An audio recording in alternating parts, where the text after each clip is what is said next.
हाकेलाच लावला चुना. सांगलीत चोरट्यांनी पोलिसांचेच घर फोडले. 3 फ्लॅटमधून 21 तोळे सोन्यासह लाखोंची रोकड लंपास.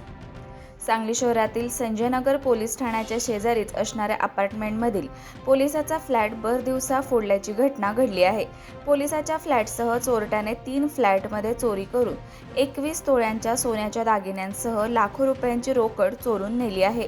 सांगलीच्या संजयनगर पोलीस ठाण्याच्या शेजारीच एका अपार्टमेंटमध्ये पोलीस कर्मचारी कपिल साळुंखे राहण्यास आहेत. ते संजयनगर पोलीस ठाण्यात पोलीस अंमलदार या पदावर कार्यरत आहेत. काल दिवसभर ते बाहेरगावी गेल्याने त्यांचा फ्लॅट बंद होता. यावेळी चोरट्याने चक्क त्यांचा फ्लॅट फोडून सोन्याच्या दागिन्यांसह रोकड लंपास केली.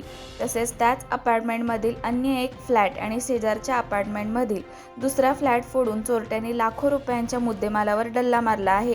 विशेष म्हणजे पोलीस ठाण्याच्या शेजारीच असणाऱ्या अपार्टमेंटमध्ये पोलिसाचाच फ्लॅट फोडल्याने खळबळ उडाली आहे. सीसीटीव्ही कॅमेऱ्यात 2 अनोळखी इसम दिसल्याने पोलीस सीसीटीव्हीमध्ये दिसलेल्या अनोळखी इसमाचा शोध घेत असून पुढील तपास संजयनगर पोलीस करीत आहेत.